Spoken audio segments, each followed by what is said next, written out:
आपण पाहताय विशाखाताईंनी हा कार्यक्रम घेतलेला आहे उद्धव साहेबांच्या वाढदिवसाच्या निमित्त. शिवाजी पार्कमध्ये जवळपास 600 वेगळी झाडं लावण्याचा आज आम्ही कार्यक्रम हाती घेतलेला आहे. 2-3 महिन्यापूर्वी राजसाहेब, मी, आम्ही सगळ्यांनी इथे सुशोभीकरणाचं भूमिपूजन केलं, त्यानंतर उद्घाटन देखील केलं. आणि असंच आपण पाहतोय की एका बाजूला शिवसेना उद्धव बाळासाहेब ठाकरे पक्ष म्हणून आम्ही मोकळी मैदानं, मातीची मैदानं ही वाचावीत ह्याच्यासाठी सगळा हा लढा देत आहोत, प्रयत्न करत आहोत. आणि दुसऱ्या बाजूला भाजप आणि भाजपचे महापौर हे सगळे ओपन स्पेसेस, RGPG हे प्रायव्हेट बिल्डर आणि कॉन्ट्रॅक्टरच्या हाती जातील असा सगळा प्रयत्न त्यांच्या हातून चाललेला आहे. हा लढा काही दिवसांनी आपल्याला रस्त्यावर पण दिसेल. जे काही मोकळ्या जागा ह्यांचा ढापण्याचा प्रयत्न, त्याच्या विरोधात आम्ही एक मुंबईत महामोर्चा देखील करणार आहोत आणि त्याच्यावर आमचं नियोजन चालू आहे. खरं तर मातीचा प्रश्न आहे, कारण मोठ्या प्रमाणात देखील शिवाजी पार्काची मुदत असेल, त्यासाठीचा देखील तुमचा लढा मात्र नक्कीच. आज चिखल आहे, पण आपण पाहताय राजकारणापेक्षा थोडा बरा चिखल आहे. तुम्ही ट्विट केलेलं आहे, वारंवार खर्च केला जातोय. आता देखील पुन्हा एकदा 2 कोटी 79 लाखाच्या निविदा मागवल्यात. महापौरांकडून असं सांगितलं जातं की माझा याच्याशी काही संबंध नाही या निविदांशी. मग कुठून येतोय? मग मुख्य गोष्ट हीच आहे, आपण पाहिलं असेल माझ्या दोन्ही बाजूला 2 माजी महापौर आहेत मुंबईच्या, आणि कोणी एवढा खर्च केला नसेल असा खर्च सध्याच्या महापौर करत आहेत. एक अंदाज द्यायचा तर एवढाच आहे, आमदार म्हणून आम्हाला पूर्ण मतदारसंघासाठी 5 कोटी निधी मिळतो. खासदारांना 6 मतदारसंघ विधानसभेचे जे असतात त्यांच्या 1 लोकसभा मतदारसंघात, त्या पूर्ण 1 लोकसभेसाठी 5 कोटी मिळतो. आणि जो काही निधी महापौरांना फक्त त्यांच्या स्वतःच्या बंगल्यासाठी मिळालेला आहे तो जवळपास 5.5 कोटीचा आहे. आणि गाड्या देखील ज्या आता घेत आहेत त्या देखील 1.5-2 कोटीच्या आहेत. तर म्हणजे हा सगळा खर्च स्वतःवर कशासाठी करताय? कुठे नेमकं तुम्हाला काय दाखवायचं जगाला? महापौर बंगला काय तुम्ही वेगळं काही आता टुरिस्ट प्लेस निर्माण करणार आहात की ताजमहल बांधणार तिथे?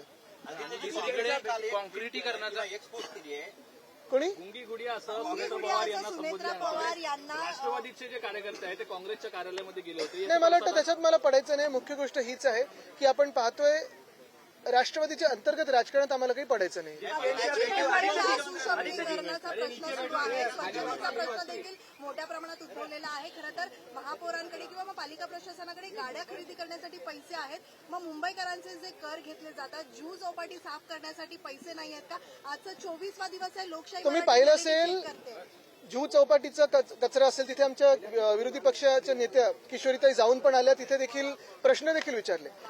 BSTचा प्रश्न असेल, बसेसचे रूट्स कमी होत आहेत, बस कमी होत आहेत, पगार वेळेवर दिले जात नाहीयेत, पेन्शन वेळेवर दिले जात नाहीयेत, मुंबईत सगळीकडे कचऱ्याचे ढिगारे वाढत चाललेत, रस्त्याचा कॉन्क्रिटीकरणचा प्रश्न, जिथे खड्डे दिसत आहेत, ह्या सगळ्यासाठी BMC सांगते आमच्याकडे पैसे नाही आहेत. पण महापौर बंगल्यासाठी 5.5 कोटी उडवण्यासाठी असतील किंवा मग नवीन गाड्यांसाठी असतील, इथे बरोबर पैसे सापडतात. स्वतः अमित चाटम बोलले की ट्रॅश बूम बसवण्यात आले, पण ट्रॅश बूमच नाहीयेत. खरं चाटमवर विश्वास ठेवू नका.